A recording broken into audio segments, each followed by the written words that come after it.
So great to see so many people here. So thank you everybody for coming this evening. This has been really, actually been working out pretty well, and we're really excited to be able to continue to host these. And we're really excited about the conversation. We're going to focus very much on Portland air quality tonight, with both of the two topics that we're going to talk. And the first topic that we're going to talk about is the new Portland, out of the city of Portland, the air quality proposal. And I just want to say, just really briefly before I introduce the BPS Director Andrea Durbin to talk about that, you know, over 10 years of working on air quality, one of the first things that we had really noticed is that you know, we don't have decision-making and leadership at our local level. It's, you know, the closest elected official that has jurisdiction on air quality is the governor in this state. And we have struggled against that. And honestly, in that moment of time when, in 2016, when the Moss study really blew this whole issue open in the Portland metro area, one of the kind of key moments, I think, was when the Chair Kafori joined then Mayor Hales to send a letter to the governor and to assert their legal authority to take over the management of air quality. There is an actual legal off-ramp for local air quality management. Of course, the governor did respond, and she responded to the Cleaner Oregon program, and that was a huge new program done in record time. But I think we still have bigger air quality issues that local leadership can address in a way that our state continues to not really show the dedication and commitment to dealing with. The city and county also, coming out of that effort, looked at a feasibility study around local air quality management. And the thing that they came up with was that the best management of air quality across the country was happening at local levels. They found many really good examples of better air quality management when they were managed at a local level. So I'm really excited to see the city stepping up like this right now in this moment of time, to be coming up with a really bold new proposal that moves in that direction of giving us, you know, more local efforts and action to really reduce pollution in the Portland metro area. So really excited.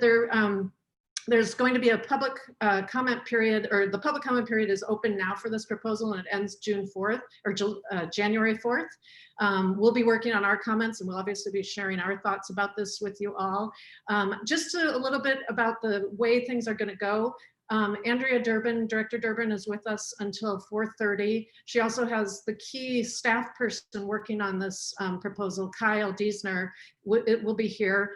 We were going to do question and answer at the end of this session after Julie Fry, Dr. Fry, goes through the Purple Air Monitoring Project. So please put all of your questions in the chat as they come up.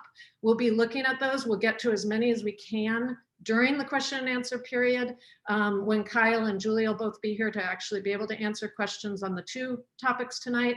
But no, we may not get to them all, but as long as they're in the chat, we'll capture them and we'll respond and follow up with you. So anyway, without further ado, I am very excited to get to introduce Director Andrea Durbin from BPS at the City of Portland. It's really exciting to have a fellow former advocate, environmental champion, now working in the city on these issues. So thank you so much for joining us, Andrea.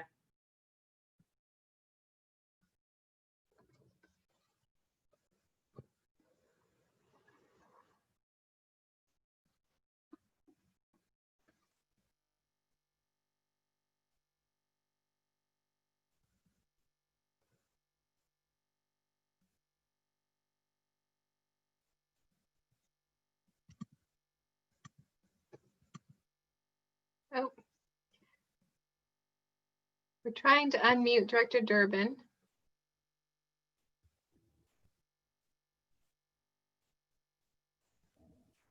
There we go. All right. Thank you, Tori. Appreciate it. And thank you, Mary, so much for the invitation to come and share more about this proposed policy, and really hope that all of you will have an opportunity to provide your comments and input in our deliberative process. So I'll start with a bit of background and the problem we're trying to solve, and then I'll turn it to Kyle, who will walk through the specifics of the two proposed fee policies. I think in general, I think as we all share, and it's great to see so many familiar faces in this webinar, we all share a concern for the climate crisis and our deteriorating air quality. And what the city recognizes is that if we continue to do what we're doing, we're not going to be solving the problem, and business as usual is really not working for us. On the climate side, we've really plateaued on our progress. We're not making the kind of emission reductions we need to be making. And in fact, we're seeing rising emissions from the transportation sector. At the June, City Council passed the Climate Emergency Declaration, which really was an important pivot moment for us because it adopted stronger carbon reduction goals to reduce our emissions by 50% or more by 2030, and to get to net zero emissions by 2050 or sooner. And it also called on us to take bigger, bolder actions and really accelerate the actions that we need to take to reduce carbon emissions that impact our community. And then we need to find the resources to do so. And so the proposal that we have before us is really about those resources, because as everyone can appreciate, the city has limited general fund, and we knew that we needed to find new mechanisms, new ways to actually undertake the work that we need to take community-wide to reduce carbon emissions that are causing us, causing harm in the community. So that's really on the healthy climate fee proposal. That's really the goal. The goal is to generate resources that will can be used by the city to deploy new programs to make our buildings more efficient, to reduce transportation sector emissions, and help to make the shift to electrify our communities. Resources that can be used to make our community more resilient to the impacts of climate change, whether it's heat waves or wildfire smoke. And making sure that we have the ability to resource our community partners. I think the other major accomplishment of the Climate Emergency Declaration is that it's launched a new process called the Climate Justice Initiative that we are working in tandem with the Multnomah County to set a new table to identify climate actions that really deliver community benefits, particularly for our BIPOC communities, for low-income communities, in that we are looking for those kind of sweet spot actions. And so the goals for the healthy climate fee is to really put the city on a path for meeting our carbon reduction goals. And we have a lot of work to do, 30% emissions reduction in the next 9 years. So this will be a tool for us to get there. The clean air protection fee, similarly, as Mary noted, the city of Portland really hasn't had the capacity to engage on air quality issues. We don't have a program in the city on air quality and clean air. And we have a small percentage of one person at BPS that really does some work on this. So we're really looking to stand up a new program at the city. This has been something we've heard from City Council as well. The mayor is really interested. A number of City Council members want to see Portland address our poor air quality. We don't want to be on the list anymore of having some of the worst air quality in the nation, and that we need to put in place resources to put in new programs to clean up diesel, to reduce wood smoke, to look at indirect sources. If the state isn't going to do it, we know that we need to be addressing this, although we hope the state will do it. So please lobby hard for the state to do that in the next legislative session, because the state has more resources to really do it. It'll take us longer. It'll take more resources and effort. But we know that if the state's going to walk away from their responsibility to address and protect public health, then the city really needs to have the resources to step up and fill that gap. And so that's really the momentum and rationale behind the clean air protection fee that we are proposing. And with that, I'll actually just turn it to Kyle, and he can, I don't see Kyle, but turn it to Kyle and he can walk through the specifics of the proposal. And then we'd love to hear any thoughts and comments that you might have. Great. Thank you very much, Andrea. Good evening, everyone. Is it evening yet? Can we call it evening? I don't know. Feels like evening. I'm very cold. I'm wearing my jacket. So I'm going to just briefly cover those two proposals. Andrea did a great job of framing the why and what we'll be investing those resources in. So I'm going to talk more about the mechanisms themselves and how they'll work. So we're proposing two fees. I'll start with the larger of the two, even though I suspect this group is particularly interested in the second one. The first fee is the Healthy Climate fee. This fee would raise approximately $9 million per year. And we're proposing right now $25 per ton of emissions for site-based emissions for combustion of fossil fuels on site for these facilities. So this doesn't include facilities electricity generation, electricity that they're getting from the grid, but it does cover any combustion that's happening on the site. And we've set a threshold to align with the Oregon Greenhouse Gas Reporting Program of 2,500 metric tons of CO2e. So anyone who meets that threshold would be required to pay that fee if their emissions are above 2,500 metric tons. We like this approach because it's aligned with the state greenhouse gas reporting program. That means that it's a lower administrative cost for the city to identify these covered entities and levy fees against them. So this proposal is well aligned with the work that DEQ is doing, and I think that helps us work better in collaboration together. That fee would raise $9 million a year from 35 entities that are currently reporting to the Greenhouse Gas Reporting Program.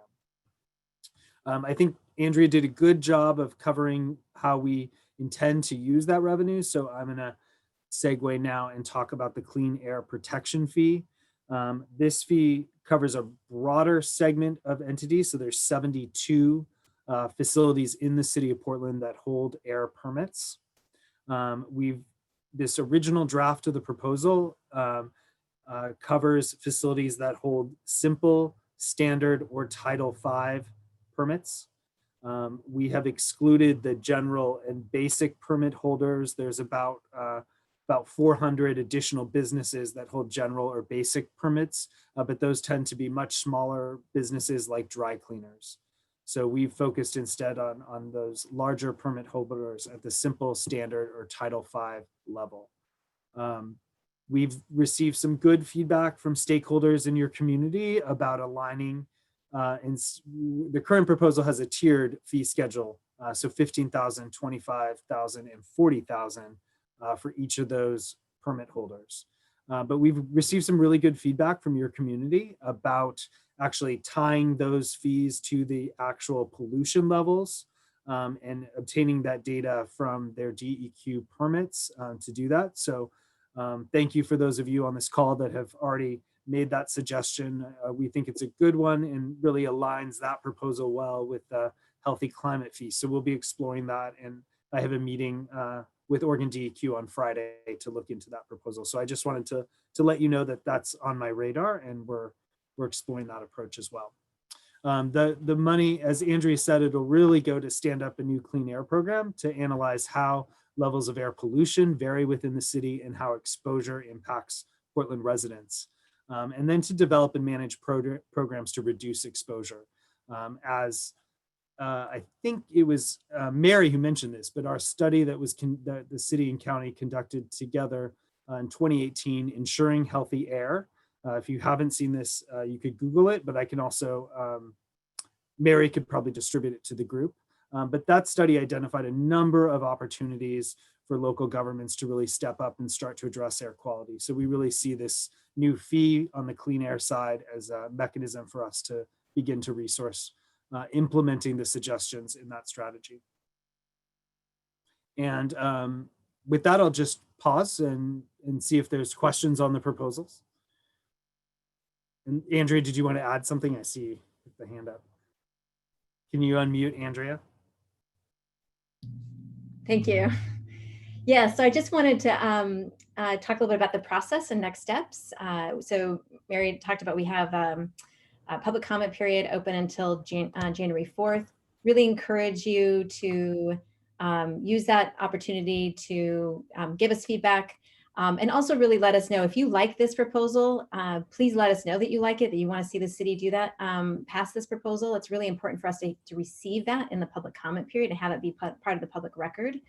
Encourage you to connect with and convey your support and desire to see the city pass this and go further if you want, to the city council, especially the new city council members. We have, as you know, we'll be welcoming a new city council in January. It's going to be really important that they hear directly from members of the community that are concerned about our air pollution problem, and want to see the city really step up here, because they're hearing a lot from the entities that'll be covered by this proposal. There are only 81 of them, and so, but they're vocal. So I really just want to encourage everyone to please lend your support, lend your voice, help us really refine this, shape this proposal so that it is as strong and protective as possible, but also doesn't penalize economic activity that we want to have in the community. It's really going to be kind of a balancing act that we want to achieve. And there will be, I'll assure you too, there will be an opportunity. We'll have another public comment period, a briefer one. And so our intent is to come out with a revised proposal, share that out, and have another opportunity for the public to weigh in and provide your input before we take a recommended draft to council.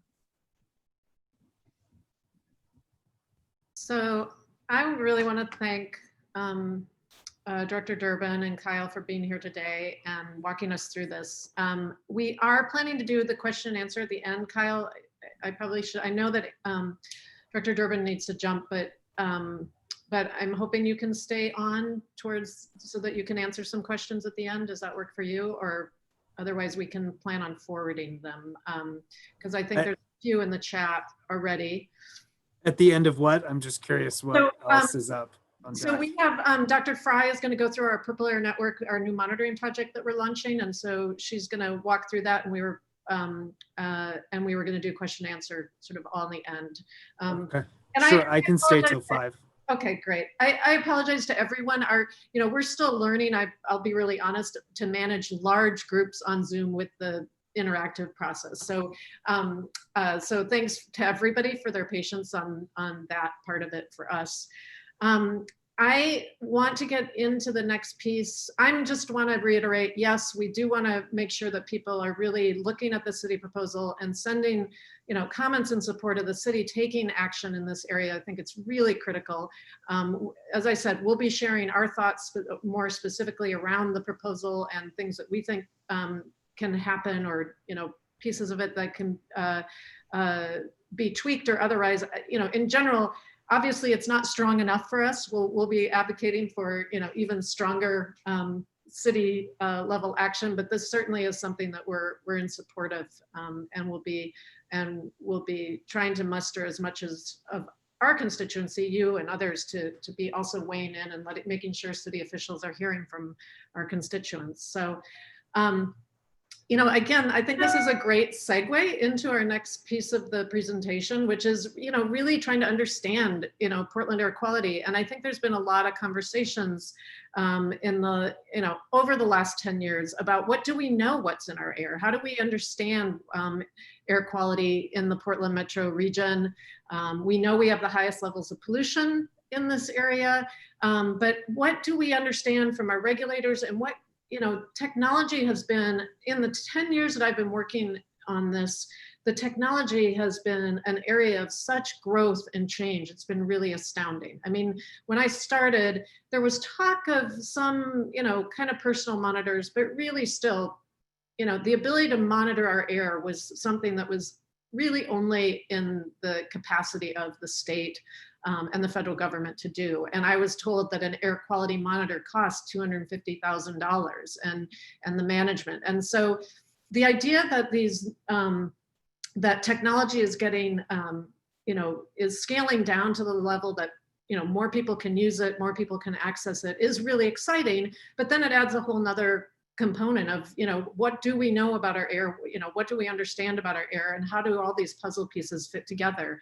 So we're really excited this year to be launching our first ever effort at a sort of broader scale community-based air quality monitoring project through the Purple Air Network. I think it's one that we all became much more aware of last summer during the wildfire events, because I think there was a lot more people participating in it and a lot more people tracking it.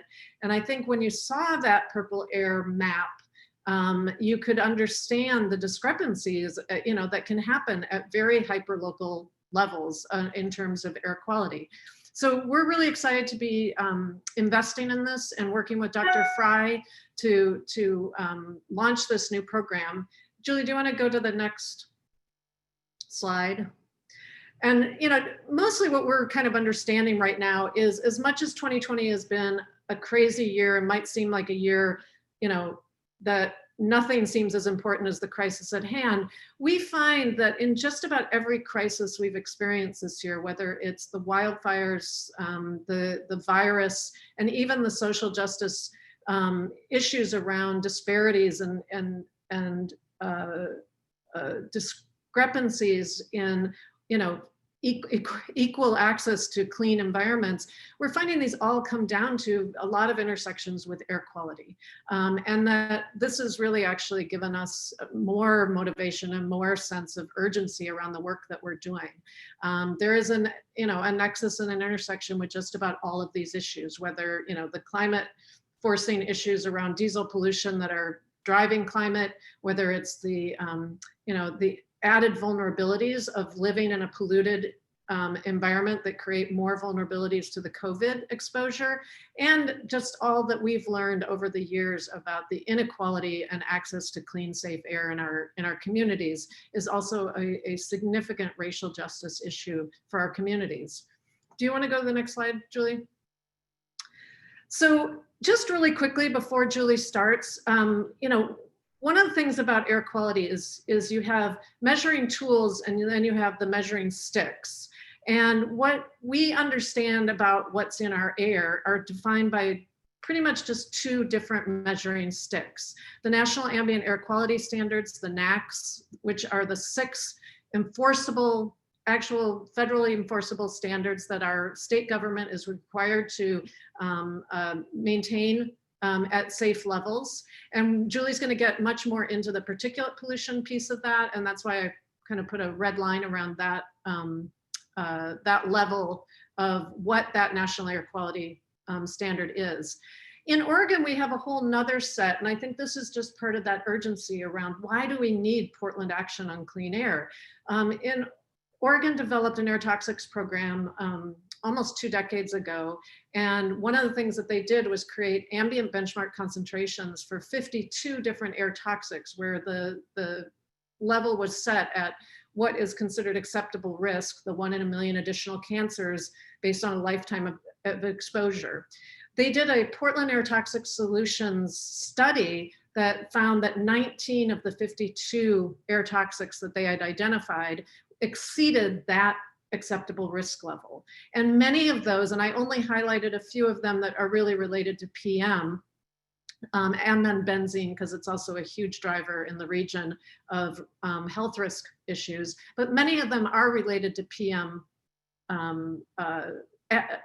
contribute to higher PM levels, or they contribute to PM. So I think it's really, this helps underscore why we need local action on air quality. We do have a significant problem that the state has recognized since, over a decade or more, and yet we still haven't taken direct and significant action to see reductions on these air toxics that they have seen. So while on the National Ambient Air Quality Standards, we generally meet most of the levels of pollution that are allowable, we do have issues around ozone, and we've had historically issues on carbon monoxide or CO, and the particulate pollution is particularly a health risk. So that's why we also want to understand, what does that mean about our air quality, though, at our very hyper-local level in our own communities, our neighborhoods? That's what I found out 10 years ago, is that my air pollution or my air quality is only as good as the actual air I breathe and that my children breathe when we step out the door of our house and we walk to school, or we're in our local community. And that can be significantly different than it might be a mile or two across the city. So next slide. And what we do know, and what I learned, was that we have high levels of pollution that are in many ways driven by diesel pollution and the PM levels that put just about every area in our Portland region at risk. So the next slide. So we want people to better understand their air quality. We want people to better engage with it. And we are launching the Purple Air Project for two reasons. One, because we think that it's a really huge opportunity for people to better interact with the data that's available, to understand how all the different monitoring data fits together. And we also watched, as we saw the Purple Air Network become more and more of a go-to information source last year around the wildfires, that because it's just a voluntary network, it's just individuals that are buying a personal monitor and then going up on a system, it's not run by anybody, that there were huge gaps in information. And there were many communities that are completely left out because they don't have access to the resources or the technology. So we want, through our Purple Air Project, in this next year, to not only use it as a tool of engagement to get people to better understand the air quality and the monitoring data we have, but also to fill that gap across into areas in the city that are underrepresented in the information, that are overrepresented in pollution levels. And so we're really excited. We're starting with launching, the first 10 monitors are arriving actually next week, is what my DHL tells me. And we're starting to identify our first 10 hosts, and we'll be working with Julie to develop a training and implementation, how to install these, where to site them, how to maintain them, as well as how to understand the data you're getting from them. And then we're going to try and continue to find the resources to really expand this to the 25 hosts that we hope will really expand this into communities that are really very much underrepresented at this point on the Purple Air Network. So that's our goal with this program, and we're really excited. We really hope that anybody that's watching and participating tonight will contact us if they're interested in hosting. And we'll be considering and evaluating our choice of the first 10 in this next month, and then trying to get this launched in January. So I'm going to hand over now to Julie, because Dr. Fry has can kind of take you through a lot more of the specifics and the technical info behind all of this. But thank you. Great, thanks, Mary. So as Mary mentioned, I'm Julie Fry. I study air quality. I'm an atmospheric chemist at Reed College. So I thought I'd just talk a little bit about what this monitoring network looks like, what the data looks like, what kinds of things we can do with it, and some of the things we need to keep in mind as we go forward with this. So this is a screenshot. Many of you are probably familiar with this network since you're interested in air quality. So this is a publicly available website that has all of the Purple Air monitors that have been installed. And what the Purple Air monitor looks like, if you haven't seen one, is on the right. So it's a 3-inch PVC end cap that protects it from the rain. And so it would fit sort of in the palm of your hand.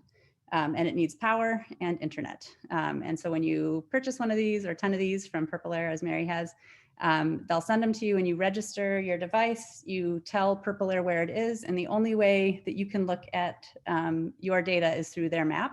And so basically when you install it, you agree to make your data part of the public database. And so that's why we now have this really nice map of Portland with quite a few monitors. And I think Mary mentioned this as well. It's been really interesting this year to see how this map has popped up more and more monitors as people get more interested in their local air quality. So I want to talk a little bit about how to interpret this, and then what other kinds of things science people have done with these monitors. So this is from a couple days ago. So what you're seeing is a circle at each monitoring site, and in the middle of the circle is the current measurement value. This is from a couple days ago when I screenshotted this. So I always choose to look at raw PM 2.5 in micrograms per cubic meter. There's a bunch of different selections of what you can look at, but that's the one that the regulatory standard that Mary mentioned, the 35 micrograms per cubic meter, that's PM 2.5 concentration. And so this kind of gives a way to compare to that federal benchmark. That's a 24-hour average standard, but it gives you some kind of a scale to look at these numbers. Another piece of information that's shown on here, so and something that you enter when you install your device is whether your device is indoors or outdoors. So that was particularly interesting to look at during the wildfires. And so a dark circle means it's an indoor sensor, and no circle around the outside means it's outdoors. And then the user also enters a little bit of information about where the sensor is. And so because, as Mary mentioned, this is a user sort of voluntary network, some of what people have entered is more useful than others. It's also important to know that people have control over where it's located on the map. So you also tell the Purple Air network where you're located. So while we hope everyone is completely transparent and honest about where it is, that is also a user supplied piece of information. So that's an important caveat when you're looking at this network, and a reason why it will be really valuable to have the NCA network where we are actually in touch with everyone and we know exactly where those sensors are. So for example, here's one along the 205, that 101, that's a pretty high number. And it's an indoor sensor, judging by the outline around it. It's probably inside a machine shop or something like that, I would guess. So if you click on any of these individual points, you get a little bit more detail. This is again through the Purple Air website. And so what you'll get is the last 7 days of data. So you can look at temporal trends. This is also a nice way to look at it, sort of compared to thinking about the regulatory standard. Let's see. Oh, so it will pop up the last 7 days. You can also download historical data. So that's really valuable for doing data analysis with this. You can go further back in terms of downloading data. And then the other pop-up gives you, again, the average number, and it gives you a little bit of information about where the user has told you it's located. And then at the bottom is a really important quality control piece. There's actually on the new version of the Purple Airs, there's 2 sensors on board each one. And so that's A and B. And so it'll show you if they're 2 identical sensors. These are low-cost sensors. And so the idea is they fail. But if both of your sensors are measuring the same value, it's likely that they're both still functioning well. And so this 100% says they've agreed 100% over the last measurement period. And so that means we can have confidence in that number. So this is a good way to do a little bit of quality control with this data. So I'm a chemist, so I am contractually obligated to show you a few molecules. So we are interested in measuring particulate matter primarily as a marker of diesel emissions, as we've talked about that being one of Portland's major problem pollutants. But it's important to note that diesel emissions is not just particulate matter, and particulate matter is not just diesel emissions. So just to talk briefly about that, diesel is a complex mixture of a bunch of different gases. So here's NOx, that's another regulated pollutant, carbon monoxide, another regulated pollutant, and then organic compounds, formaldehyde, polyaromatic hydrocarbons, CO2, a greenhouse gas, and then also a lot of particles. So this is the part that we're measuring with Purple Air, is the particulate matter component.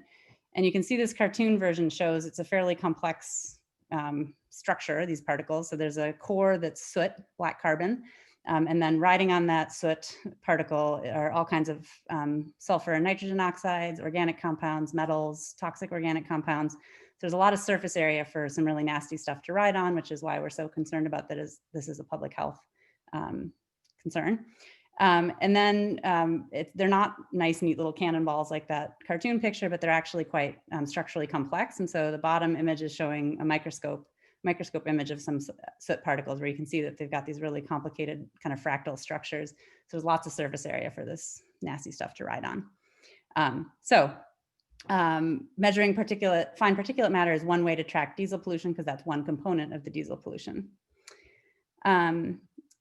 Another important note, though, is that it's not simply directly emitted. So one source of particulate matter from diesel is that gross stuff you see coming out of the truck's tailpipe here.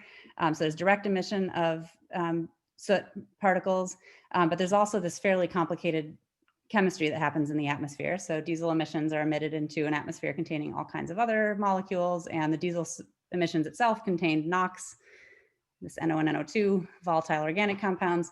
And so there's a lot of subsequent chemistry, it's referred to as secondary chemistry, that happens in the atmosphere, where downwind you produce even more PM 2.5. And so the consequence of all this complicated chemistry is a lot more PM 2.5 than just what comes out of the direct emission source, but it also means that it's kind of spatially smeared out. So that's one thing that complicates using PM 2.5 as an indicator of diesel. It's both directly at the source, but it's also smeared out downwind. And so it takes a little bit of effort to incorporate that in the analysis.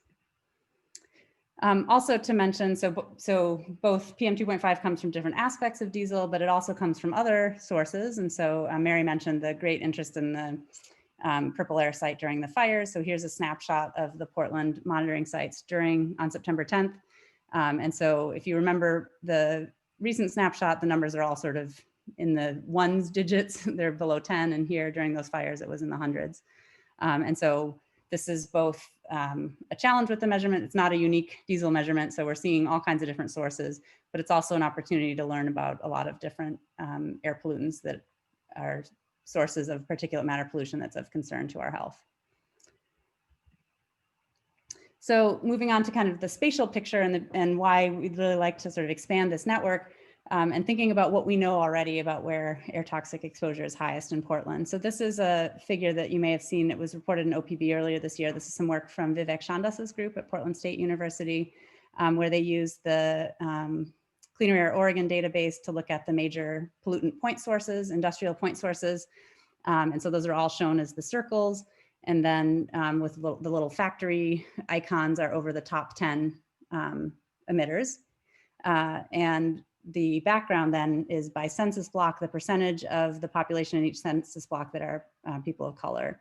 And so what we can see is a really strong spatial correlation between regions of the city that are disproportionately people of color and these really highest toxic emission sources. And so we can start to think about spatial relationships by looking at what we know from emissions inventories. But of course, this is one source of pollutant. These are just the stationary sources.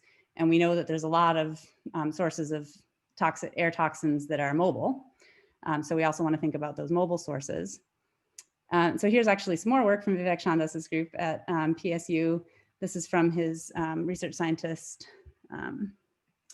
Yasuyo Makido, who did some work on diesel specifically. And so this is a map constructed from what we know about diesel emissions. These are based on models. So the PATS model that Mary mentioned has an estimate of diesel emissions for the city of Portland. And then an NO2 model that's based on Meenakshi Rao's work and Linda George's group at Portland State, which was a land use regression model where you make measurements of NOx across the city and figure out what types of land use categories are the sources of the major sources of NOx, which unsurprisingly was mostly the roadways, which are shown in black. So model diesel emissions, measured land use regression NOx emissions, and then coupling that with socioeconomic vulnerability. So she constructed a socioeconomic vulnerability index from several demographic metrics for each county, and then also population. So we want to also look at where there's the most people that are socioeconomically vulnerable and that are exposed to diesel. And so when you put those four factors together, 1 to 1 to 1 to 1, so all weighted evenly, you get this map where the red parts indicate places that are a lot of people, socioeconomically vulnerable, and disproportionately exposed to diesel. And so here we see, and this has been mentioned already, that the 205 and east of the 205 is a region that is likely to have substantial socioeconomic vulnerability, lots of diesel exposure, and pretty undermeasured in terms of the existing air quality monitoring networks. So this is what we can sort of guess from our best, well, from Vivek Chandas's group's estimates of the spatial mapping of vulnerability, and then where do we measure? So now we want to think about what's our ground truthing of this. So PM 2.5 is monitored by the DEQ, which is the Oregon State agency that has to follow EPA's rules for monitoring based on the NAAQS standard. And so the legal requirement is to have an air quality monitoring plan that's approved annually by the EPA. And so this is our most recent, this figure is from our most recent air quality monitoring plan. And so for cities of our size, it's recommended that we have 2 or 3 monitoring sites. We do have 3 monitoring sites in Portland for PM 2.5. But as you might imagine, we've just looked at these really fine spatial maps of where we think pollution is. 3 sites over Portland doesn't get us a lot of fine-tuned information. The reason for that, though, is what's shown in the lower right here is what the federal reference monitor, so the EPA's approved method for measuring PM 2.5, what that looks like realistically. Well, so the device is on the right. So it's got this hat that's a particulate size segregator, and then inside it collects the particulate matter on a filter, and then you have to go weigh it. And so it requires a technician and a lot of effort, relatively expensive instrument. Typically what that monitoring site looks like is this. This is the Southeast Lafayette site in Portland. It's a fenced in area. It's a whole lot with a trailer with a whole bunch of instruments in it and various monitoring inlets. So this is not a trivial measurement to make. And so 3 of them in Portland is sort of as good as we can do. So here's, well, with that monitoring, yeah. So what's shown here, circled in pink, are those 3 sites. So this is now from the DEQ's website. And so those are the 3 sites that are the federal reference monitors for PM 2.5, and those are also sites where other pollutants are measured as well, so ozone and NOx. And so this gives us a fairly sparse, but very accurate and validated measurements of PM. And so the question we're trying to address is how we can cost effectively expand the spatial coverage of these measurements when we can't put one of those yards with a trailer and equipment everywhere that we would like to know what's happening in terms of PM. So where that federal reference monitor, the device itself costs something like $10,000. The purple airs are about $300. So you can figure out how many of those we can place for one federal reference monitor. And so this is the reason to turn to this purple air and try to spatially distribute a bunch of these low cost monitors. But we do need to be a little bit careful about how we do that because these are low cost monitors. I mean, there's a reason it's only $300 and the federal reference monitor is $10,000. It's a different technology. It's much simpler, but encouragingly, it's being sort of increasingly used. The technology's been developed quite a bit and it's increasingly being used by the research community and sort of being understood as a valuable technique that we can use to address things like these social justice issues. So I just have a couple slides here to show you some things from the scientific community and what people have been using these to do. So this is from some work from Sunny Ivy at UC Riverside, who's deployed a bunch of these low-cost sensors in fanny packs that she has volunteers carry and go about their business, and she's assessing mobility weighted exposure. And so they do some really fancy math. They collect exposure data from individuals, do some math to figure out where they spend most of their time and what they're exposed to, and then create these exposure estimates that can then be extrapolated to other areas. Another research group that's using this quite heavily is Naomi Zimmerman at University of British Columbia. And so this is from her presentation at a recent conference. And one of the key things I wanted to mention from this is that a really important thing to be able to use these measurements quantitatively is to reference them to a regulatory measurement. And so that's what this plot is showing on the right here. So Naomi took the purple air type measurement and measured simultaneous and next to a federal reference monitor and created this plot. And you can see that the 1-to-1 line is pretty good at low relative humidity. And then at higher relative humidity, it's actually biased high with the purple air measurement. And so that's good to know, and that's fine. Once you've made this comparison, you can actually correct your data. And so, but that's an important piece to do with this, is that we would want to be sure that we periodically measure our purple airs next to a federal reference monitor so that we can obtain the same type of correction information about how it responds to relative humidity. This is some work from Christine Kendricks, who's now the air quality lead at Portland BPS. And this is when she was doing her thesis with Linda George at PSU. They did roadside monitoring using some of these low cost sensors to look at traffic related PM emissions. And so the figure on the bottom shows sort of seasonal particulate matter, daily patterns. And in the spring, you can see the morning rush hour. In the fall and winter, you see more of an effect where at night particulate matter concentrations are higher. So we're not only seeing traffic signatures here. Using weekday and weekend, you can isolate the traffic signature because you assume traffic's higher on the weekdays than the weekend. And there you really see on the weekday example, you see the morning rush hour lighting up, less so on the weekend. And so there's ways that we can think about this as we work on it to understand what's the unique traffic signature and what's other meteorological factors or wood smoke or other things.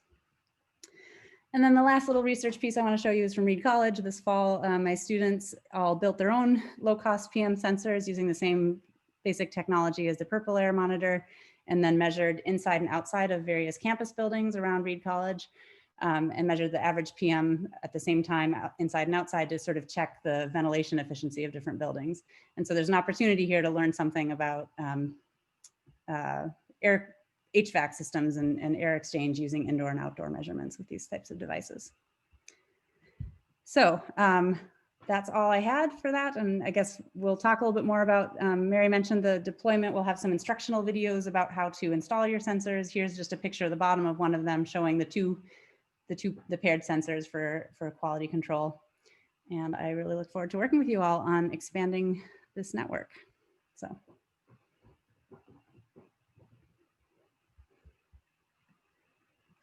I probably need to, sorry. Okay, Mary, I have now asked you to unmute. Okay. So I want to get to the questions, and we want to keep Kyle, because I think he said he could stay till 5. So if there were questions on the city proposal. But yeah, I just want to talk about some of the next steps. We will be, our idea is we do want to have an NCA network because there is some issues around keeping the data and understanding, and so our plan in terms of choosing hosts and working with folks is that we're going to lease at, with no cost basically, except with a commitment from any of the hosts to sort of follow the protocol that we're going to ask for, just to make sure that we that we can kind of keep the quality assurance around the information, and that also then, as we maybe move on and we decide, we may want to move sensors at some point, but we're committed to working with people as long as they want to keep one there. So we're going to have a process. We'll be sending out information, sort of for you to let us know of your interest, and we'll be evaluating our first 10 sites and working with Julie on that of, determining where we should set these up, how to make, ensure the best and highest quality assurance. So I'm going to hand over to Kristen Teigen on our team, who's been looking at, she and Tori have been managing the questions as they've come in, and we're going to get to as many as we can, and we're going to start with ones on the city proposal. And anyway, I want to give a shout out to Alicia Cohen that you made it, and I'm really happy because I saw your note, and I'm sorry I couldn't do anything about it. Anyway, without further ado, Kristen, if you want to take over. Well, first off, I would be remiss in my role if I didn't point out that there was a donation link in our chat. So all of this work is being funded through, the advocacy work and all of that will be funded through Neighbors for Clean Air. So if you want to pitch in, there is that link. But the first question we have comes from Jenny Holmes for Kyle. And she, hopefully this is a pretty simple question, asks, are there any public meetings online being planned? For Kyle.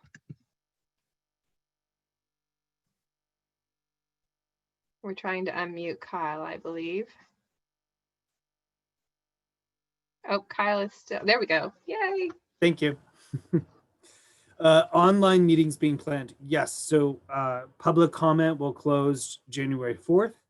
We will take that proposal back, and we're going to refine it, make updates to the proposal. We'll put out a new draft, and we're going to hold a public workshop with a variety of stakeholders from all of the covered entities, as well as advocacy groups, folks in your network. We're going to try to bring everyone together into one workshop to hear all of the stakeholder perspectives, take additional feedback from that workshop to update a draft.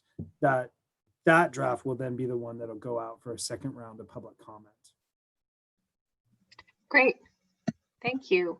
The next one comes from Wesley Ward. Does the city's proposal deal with diesel emissions, PM 2.5 and black carbon? Certainly, yes. Those are sources that we've identified that we want to work on reducing. Those were highlighted really clearly in the study we conducted with the city and county. So actually, those are primary concerns. How exactly they'll be reduced will be up for discussion with community and with all of you as we move forward. Great, thank you. The next one is from Kimberly Culbertson, and she asks, how can municipalities work with quasi-governmental agencies like the Port of Portland?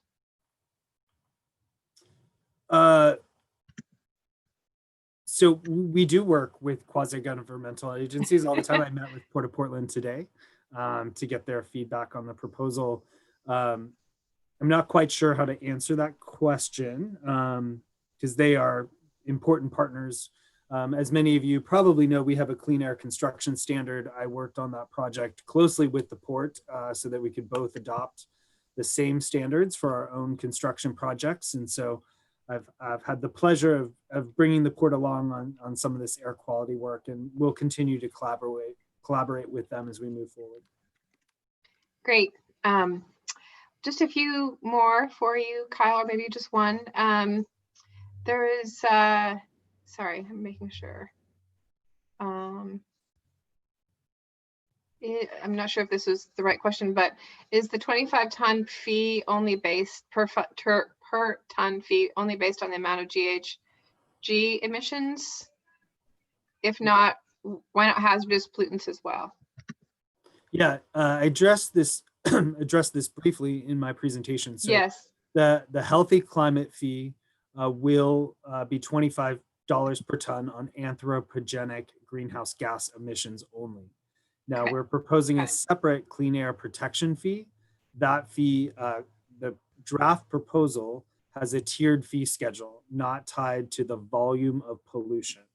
But we have heard feedback from some of you on this call, as well as from others, that we should shift to doing that same approach on the clean air protection side. And as I mentioned in my comments earlier, I'm meeting with DEQ on Friday to explore how we might be able to do that. So I think it's a great suggestion that we've received from some of you, and we want to figure out how to better align that. So there's a more direct incentive for reducing those emissions and the fairness and equity issue between the covered entities. Great. Wonderful. Well, I know you said you had to go at this point, so I'm just going to check with Tori. Are there any other questions that you see for Kyle that I'm not seeing that we should be asking?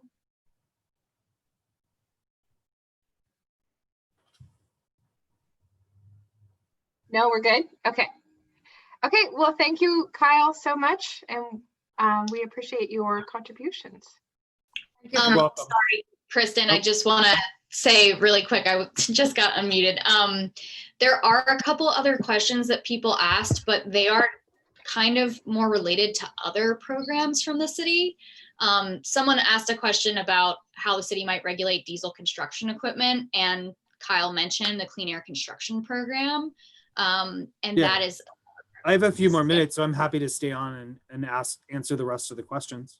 Okay. I think the rest of the questions similarly, you're going to be like talking about how they refer to different programs, but this one, maybe not. Is the city thinking of banning new construction fracked gas for heating? And that's from Nancy Hedrick. Very good questions. Can I start with that diesel question? Yes. First, can you repeat it for me just so I make sure I get it? Yes, and thanks for bearing with us as we figure out how to make questions for separate presenters work. I would like to know how the city might regulate diesel construction equipment, and that's from Celeste Lewis. So certainly, as I mentioned, we've done this with our own fleet and our own construction projects, and we're applying similar standards for haulers and others that we have direct control over. As I mentioned, the city and county commissioned a study called Ensuring Healthy Air. Hopefully you guys are familiar with that. That study identified the potential limitation to regulate non-road diesel emissions. So even though the city and county do have authority to establish a local air quality management district, if we decide to move in that direction, it seems like we don't have the authority to regulate non-road diesel engines because of state and federal preemption. So typically local governments have address that through incentives and through voluntary programs, and then through the work that we're already doing on procurement in terms of our own work. With that said, a lot of our other work that's occurring, so I just want to flag the the healthy climate fee, working on reducing our greenhouse gas emissions. Diesel emissions are a big part of our greenhouse gas emissions. So we really need to bring down diesel to hit our carbon reduction goals. That will have the benefit of also reducing some of that diesel pollution from hopefully the non-road sector, as well as that sector moves towards electrification and more use of renewable fuels. So that is absolutely an area where we're going to be working, but it may not be direct regulation of those construction sites. The other thing I want to flag is that we're also going to start looking at embodied carbon in new construction. And we've proposed out a few years, so it'll take a while to develop something, but we're going to look at emission standards, embodied carbon emission standards for new construction. So that would include on-site emissions from the construction of the building itself. So that would be another way in which we could kind of have a regulatory framework to address those construction site emissions that's kind of outside of federal and state preemption. So we've got kind of a few irons in the fire to try to adjust that, but it's a tricky sector because of that state and federal preemption, and we're going to have to be creative about how to get there. Long answer for that one. The other one is more straightforward. Have we looked at banning new natural gas installations? And the answer to that question is we've certainly talked about it a lot. This will be very difficult and contentious to do because of certain stakeholder interests. So there isn't a plan in place or a proposal, but I will tell you that we were all very excited to hear the news from Seattle about the bold action that they're taking. And we certainly see the need to move in that direction. It's an important part of our decarbonization strategy. If you take the natural gas that's used in power generation and combine that with the direct combustion of a natural gas, it's the single largest source of greenhouse gas emissions in the city. So we have no hope of getting to our climate goals if we don't address natural gas. At some point, that's going to require that we cut off the addition of new systems, but there is no proposal in place at this time. Great. I think there's only one more question but it's 5 o'clock, so I don't. Yeah, we okay. do know that there are more questions, but we want to respect Kyle's time. One of the questions was, can we provide the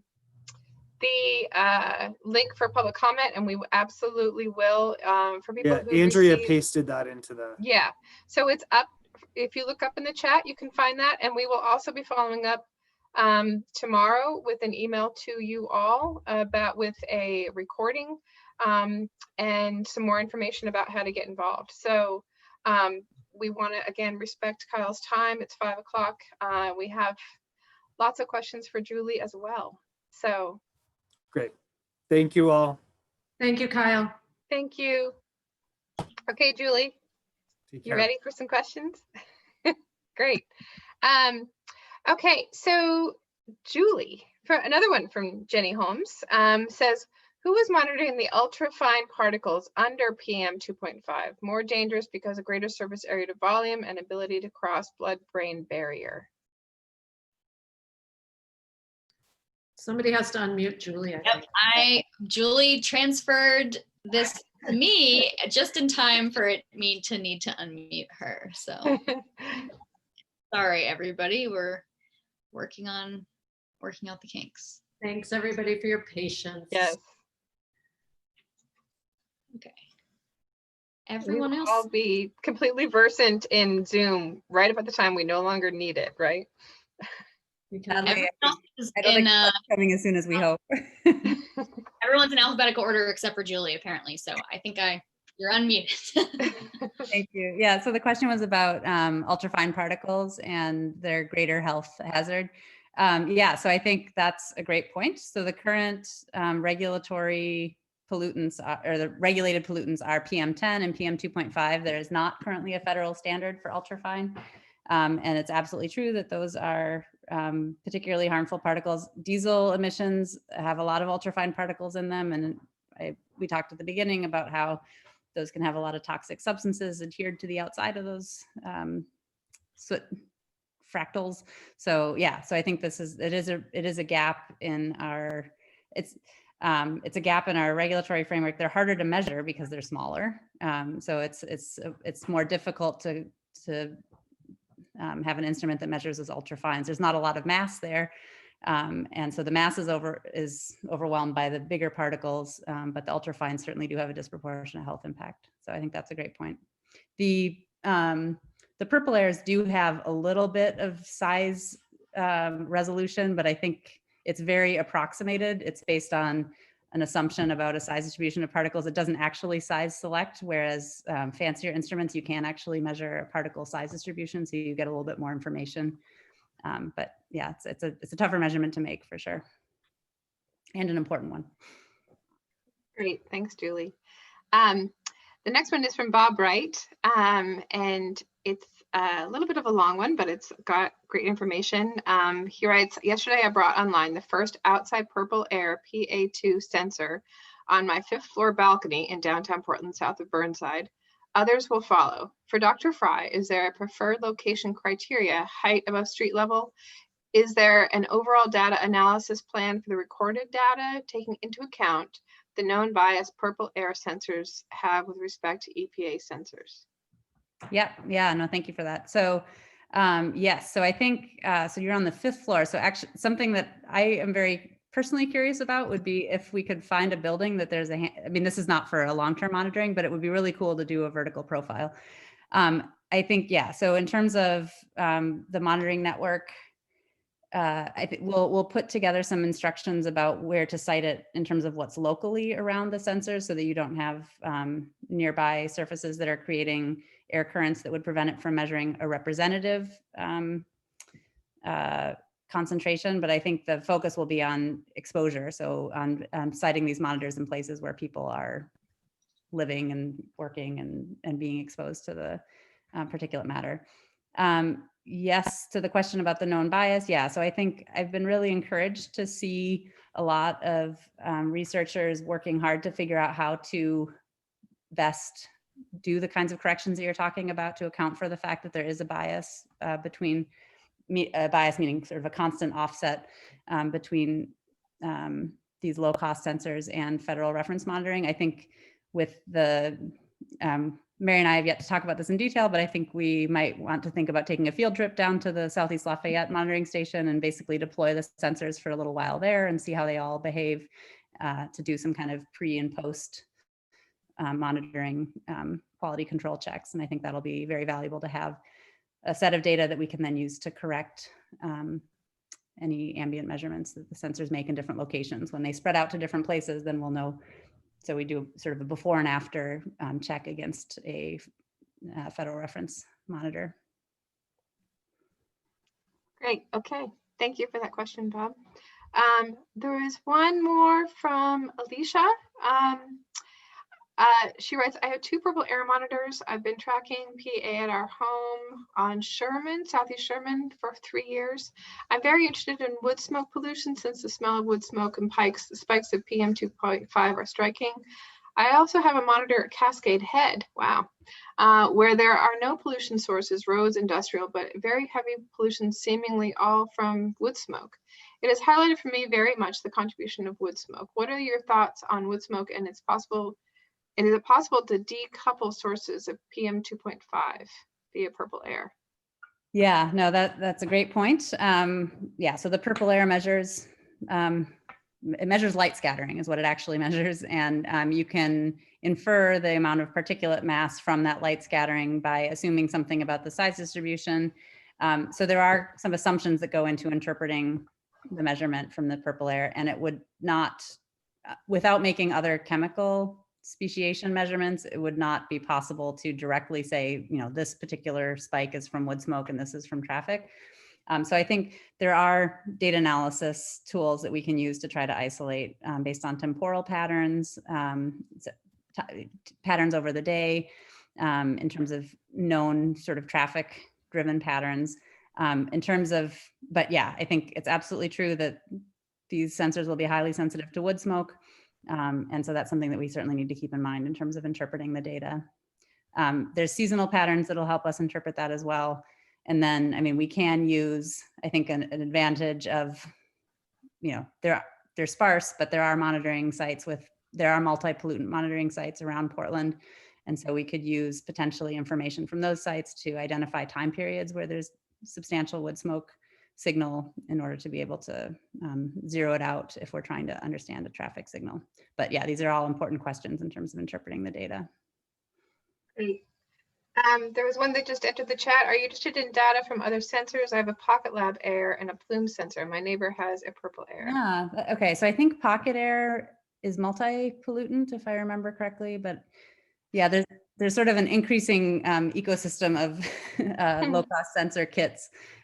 So yeah, I think I guess I would say I'd be interested in hearing from anyone who has different types of sensors, and we can think about how to pull that information together. I know that I think I will say of the low cost sensors, the particulate matter ones are the kind of most highly developed and have the kinks worked out the most. There are low cost sensors for ozone and NO2 and some other reactive gases that I think have a lot more challenges with chemical interferences and things like that. So, but yeah, I think this is definitely going to be an evolving, this is a great area of growth in the air quality monitoring world. If we can get low cost sensors and get more spatial resolution, even if we know that there's accuracy challenges with the low cost sensors, if we have a lot of them, there's a lot we can learn. Great. And then there was one from Mary, from Bob again. Is downtown Portland in the plan for purple air monitors? Oh, we need to unmute Mary. Oh boy. We'll figure this out one day, folks.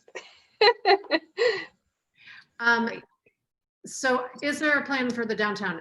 So I'll be really honest, the first 10 that we have are being funded through very specific funding from the Metro's Central Enhancement Grant. And that has very specific geographic requirements from that granting program, because it's all about the waste transfer site and the impact zone of that. And so we have been prioritizing a northwest area for the first 10. Our idea is, really to help roll this out into other areas. But downtown could get, I guess, Bob, I'm just curious if you had a specific site in mind. We have been doing some really interesting monitoring in downtown around construction sites and otherwise.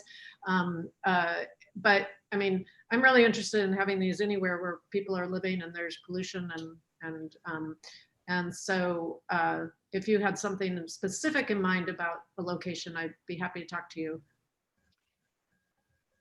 You want to put it in the chat, Bob, or connect at some point?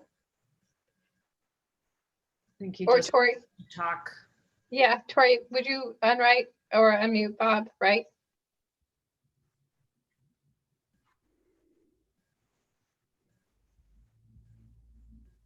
Yay!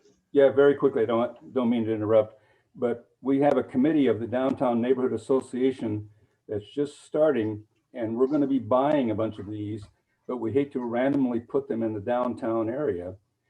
We don't want to be cross purposes with another overall plan. So it's just getting started. Mine was the first one. When I finally figured out how to Wi-Fi connect it, it came online, and we have this committee all ready to be buying more of them. We can afford them, but we hate to just willy-nilly without some overall plan. It'll be chaotic.